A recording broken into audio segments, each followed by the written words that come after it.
Halo, apa kabar Anda semua? Semoga selalu dalam keadaan sehat walafiat, tetap semangat.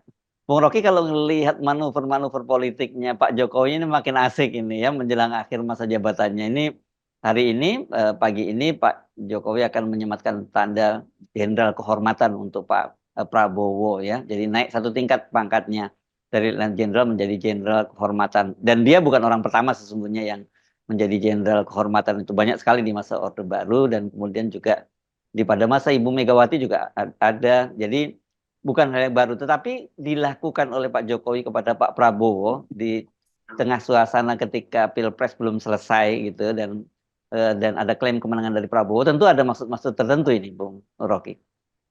Itu maksud yang langsung kita tahu, Oh gitu ya, yaitu bukan tersembunyi lagi ya, bukan ya? kan sebetulnya ngapain juga dikasih ke Prabowo. Kalau Prabowo udah jadi presiden ya udah panglima tertinggi dia kan, dia Iya, nggak iya, ada penting. Tetapi bagi Jokowi ini nanam saham kira-kira, iya, iya, iya. walaupun ya sekedar mau menunjukkan bahwa Jokowi masih mampu untuk memasangkan di pundak Prabowo itu pangkat kehormatan kan. Yang Hmm. orang anggap bahwa yang nggak ada poin lagi di situ tuh. Dan orang justru berpikir bahwa karena Jokowi cemas, maka dia berupaya untuk merangkul Prabowo tuh kan, itu Hmm. rangkulan yang secara politis nggak ada gunanya lagi itu. Hmm. Lain kalau memang itu Prabowo di awal dikasih pangkat itu tuh, ini Prabowo di dalam posisi Prabowo udah merasa saya udah jadi presiden tuh. Jadi dia Hmm. bisa pasang sendiri nanti ya pangkatnya sebenarnya. Iya, iya. Tapi sekali lagi kita tahu, semakin kita lihat bagaimana Jokowi itu kehilangan kemampuan untuk percaya pada diri sendiri bahkan tuh. Hmm. Dan itu yang psikologi yang dibaca oleh publik, termasuk publik internasional, bahwa Jokowi akhirnya jadi ya membaca Prabowo dengan upaya supaya Prabowo jangan melupakan dia, dan dia akan diingat ini saya yang pasang ya pangkatmu itu. Tapi bagi Prabowo pangkat itu nggak ada penting-pentingnya bagi seseorang yang udah punya jabatan presiden Iya, atau udah iya, iya. berpikir jadi presiden. Iya, Karena iya. bahkan program Prabowo itu udah dianggap sebagai program presiden, walaupun dia belum dilantik tapi udah di program makan siangnya udah dibicarakan kan. Iya, Itu kan iya. melanggar etika kan. Iya, Belum iya. dilantik sebagai presiden, tetapi program dia kalau jadi presiden dibahas di situ. Kenapa program yang lain Ganjar dan Anies nggak dibahas kan? Iya, Tiga-tiganya kan iya, iya. Nah, itu itu sama kan statusnya. ya, itu topik yang menarik yang nanti kita mesti ulas lagi Oke. panjang lebar ya, Bung Rocky, karena itu juga jadi sekarang jadi kontroversi tersendiri. Tapi kita lanjutkan lagi, dan sebenarnya sejak jauh-jauh hari ada mengingatkan bahwa Pak Jokowi itu nanti pada akhirnya itu bukan dia akan mencari perlindungan pada pada Pak Prabowo, karena nanti kalau katakanlah tanggal 20 Oktober dia sudah tidak lagi jadi presiden, dan katakanlah Gibran dan Prabowo yang dilantik dan Gibran menjadi menjadi wakil presiden, kan tetap saja kekuasaan itu di tangan Prabowo gitu ya, Bung Rocky ya. Jelas itu. Begitu perubahan kekuasaan, semua hal yang diinginkan oleh Jokowi tidak mungkin dipenuhi oleh Prabowo sepenuh-penuhnya, ya mungkin 20% ada tuh. Jadi Jokowi selalu menganggap bahwa dia masih bisa kendalikan tuh keadaan itu. Dan dia lupa bahwa justru hak angket lagi bergema terus-menerus Betul. kan tuh. Ya. Dan sangat lebih baik sebetulnya Pak Jokowi langsung kasih pangkat tituler pada Gibran supaya Gibran langsung dapat pangkat militer itu. Karena Iya, bagi iya. Prabowo Hmm. merasa ya apa pentingnya sih itu, gue udah legend tuh, dan pada akhirnya itu orang anggap bahwa gue presiden tuh. Tapi Gibran masih memerlukan reng-rengan itu, aksesoris itu tuh. Karena Gibran kehilangan momentum hari-hari ini tuh. Nggak ada lagi orang yang menanyakan apa poin Gibran tentang ini itu kan, orang udah anggap ya Anda udah walaupun belum dilantik tapi Anda statusnya udah wakil presiden lah. Kira-kira itu selesai itu. Jadi mestinya Prabowo menolak aja itu Hmm. Hmm. bintang itu dengan basa-basi, ya tidak pantas lah karena saya sebetulnya prajurit, dan kalau Pak Presiden masih bisa ralat tolong ditarik aja, itu terlalu mengada, bukan terlalu mengada-ada, terlalu hadiah yang terlalu berlebih buat saya. Kira-kira etika itu mesti diucapkan, dan Prabowo justru mesti mengatakan Pak Presiden silahkan tidak memerlukan bintang, karena saya mau mengabdi aja tuh. Nah, dalam rangka itu saya justru ingin supaya Pak Presiden mendorong hak angket itu, karena itu akan membersihkan nama Presiden dan nama Gibran, kan Iya, mesti begitu. iya, iya. Itu impossible itu. Oke, tapi dari sini kita makin melihat betapa Pak Jokowi itu tentu saja cemas di luar dan di dalam. Ya gitu ya Bung Rocky ya. Tentu dan kecemasan yang berbeda-beda. Kalau di luar itu dengan hak angket. Tentu ini dampaknya adalah pemakzulan gitu. Tetapi kalau ke dalam dengan asumsi bahwa Prabowo dan Gibran jadi presiden dan wakil presiden, ini juga punya kecemasan bahwa apakah dia itu bisa menitipkan gitu masa depan politiknya, atau sebenarnya dia masih bisa, bahkan targetnya kalau saya lihat sebenarnya Pak Jokowi itu ingin tetap cawe-cawe gitu. Ya ini cewek-cewek yang udah nggak ada gunanya kan. Kan Hmm. memberi pangkat itu kan tertinggi sebenarnya. Hadiah tertinggi untuk membujuk atau menyogok Prabowo kan. Udah nggak Mhm. ada lagi kan dikasihnya. Apalagi yang mau dikasih oleh Pak Jokowi nanti. Jadi akhirnya Jokowi keluarin juga hadiah dia terakhir untuk minta tolong supaya diingat-ingat ya Pak Prabowo ya. Ya. Tapi itu hal yang justru Prabowo belum dilantik dikasih bintang itu, lalu orang menganggap bahwa ya Jokowi terus cawe-cawe dong mau Hmm. mengendalikan Prabowo. Ini kan nanti mau mengendalikan atau apa Hmm. bahasa orang Jawa mau memangku itu untuk Memangku ya, Prabowo. memangku Prabowo biar mati gitu maksudnya kan gitu ya. Itu orang Jawa, tapi Mm-mm. Pak Pak Prabowo kan setengah Manado, bukan seperti Anda. Iya, jadi bukannya dipangku tapi justru belingsatan tuh Iya, kalau Pak Prabowo dipangku oleh Jokowi kan. iya, iya. Dan sebagai orang yang ya ada etik merasa bahwa oke, presiden memberikan ya penghormatan, tetapi itu juga dibaca diam-diam oleh Prabowo sebagai upaya untuk terus mengendalikan dia. Jadi kita mesti paham juga Prabowo yang menolak pasti nggak bisa karena Ya. dalam posisi dia belum jadi presiden, tetapi dia juga mulai berpikir kok terlalu terlalu segini ya, apa namanya, hadiahnya kok terlalu berlebih itu, nanti apalagi yang akan diminta dari saya kalau saya dapat hadiah berlebih dari presiden, kan itu pertimbangan-pertimbangan manusiawi dalam psikologi Prabowo tuh. Jadi itu akan jadi beban juga tuh karena orang akan ingat ya Prabowo dijenderalkan oleh Jokowi. Bayangkan Hmm. misalnya Ya, kalau ya, ya. Jokowi dinyatakan bersalah Ya. dalam angket itu, ya orang akan ingat oh, Anda dapat bintang dari seseorang yang akhirnya dipermalukan di dalam proses angket. Mudah-mudahan nggak terjadi, tapi orang mesti berpikir juga bahwa sangat mungkin orang pertama yang dipanggil oleh pansus pilpres ini adalah Jokowi kan, karena Hmm. dia adalah penanggung jawab pilpres. Ya. Kan penanggung jawab tertinggi dari pilpres ini adalah Presiden Jokowi. Betul, betul. Nah, ini kan juga ada kaitannya dengan kemarin kita bicara tentang kemungkinan Pak Jokowi mau ngambil alih Golkar. Tapi kelihatannya seperti kita duga juga itu tidak semudah itu karena banyak jagoan-jagoan lah di Golkar. Dan kita melihat ke belakang kemudian Pak Jokowi kelihatannya menoleh lagi ke PSI karena dalam beberapa hari terakhir ini, hari Ahad sampai Senin kemarin, itu terlihat ada lonjakan suara PSI gitu, dan sekarang masuk 10 besar gitu. Jadi dimungkinkan kemungkinan PSI akan tetap dipaksakan masuk ke Senayan begitu Bung Rocky. Itu akan nambah lagi tuh agenda kecurangan di pansus nanti kan. Iya, iya, iya. Kan justru udah 1 minggu setelah pemilu misalnya tiba-tiba PSI itu merangkak tuh. Padahal Hmm. beberapa partai justru menurun kan. Jadi Ya. orang mulai mencurigai lagi, itu artinya ada pengalihan suara ke PSI supaya PSI dengan cara apapun mesti punya kursi di DPR kan. Jadi kecurigaan makin bertambah itu. Jadi Jokowi terus-menerus menggali lubang untuk menutup lubang kecurigaan dia sendiri kan. Nah ini yang saya kira akan sangat menarik nanti kalau dimulai proses angket ini. Walaupun kira-kira ya soal pemaksulan PDIP nggak mungkin sampai ke situ karena terlalu jauh mungkin. Tetapi kita akan lihat bagaimana orang per orang diundang oleh pansus untuk bicara sama seperti kita nonton berbulan-bulan, berhari-hari, berminggu-minggu itu pansus Senturi. Kan ini Ya. juga akan dijadikan ukuran. Kalau misalnya 02 mengerti bahwa ini untuk membersihkan dirinya juga, maka dia mesti dukung hak angket itu kan. Dan bahkan mungkin Pak Prabowo bisa bilang, ya kami akan dukung hak angket, karena kami tahu kami bersih. Justru mereka yang menuntut hak angket itu yang kotor. Kan bisa dibalik begitu. Ya, ya, ya, ya, ya.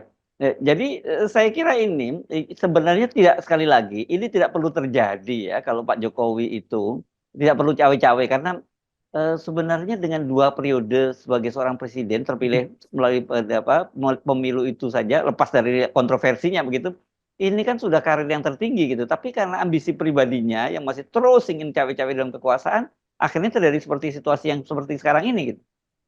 Ini ketagihan yang nggak ada alasannya tuh. Hmm. Lain kalau orang duga bahwa ya Jokowi bikin kesalahan yang fatal gitu, Hmm. maka dia mungkin berupaya untuk menutupi itu. Tapi kan sebetulnya nggak ada yang fatal.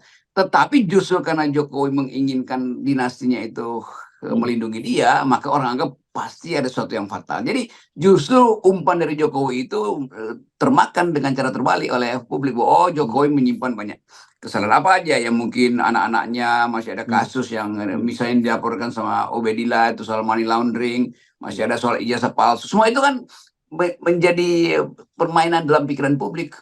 Oh, Jokowi takut nanti kalau dia nggak presiden lagi, soal ijazah dibongkar lagi, lalu impactnya itu pada Gibran segala macam. Berarti dari awal Jokowi memang suka berbohong dan suka manipulatif, kan pikiran-pikiran itu justru. Nah, itu pentingnya angket itu juga salah satu cara untuk membersihkan potensial nama Jokowi dan Gibran itu dipermalukan terus dalam 5 tahun ke depan.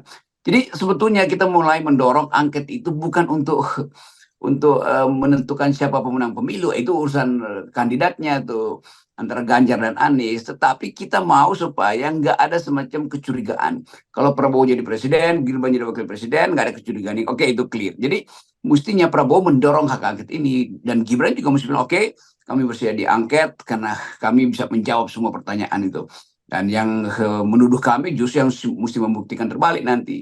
Yang akan dipermalukan nanti justru adalah Anies dan Ganjar misalnya. Kan mesti begitu berpikirnya. Tetapi selama angket ini ditolak ya, terus-menerus orang mau anggap, ya kalian berarti nggak bersih dong. Kenapa takut?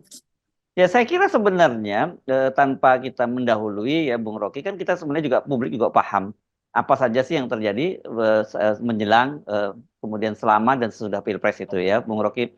Yang sekarang ini misalnya Timnas Amin itu Thomas Lembong misalnya kemarin menjelaskan bahwa ini kaitannya krisis beras sekarang terjadi yang diantri di mana-mana itu ya karena dia menyebutnya ada berapa 1,3 juta ton atau berapa lupa saya angkanya yang digunakan untuk bansos. 3,5 juta ton Ya, 3,5 juta ton untuk digunakan untuk bansos begitu. Dan ini dampaknya seperti itu. Wah, ini juga salah satu dosa besar yang memang harus ditutup, Bung Rocky. Kalau ini kan dampaknya pengkhianatan terhadap rakyat, membuat rakyat jadi susah gitu.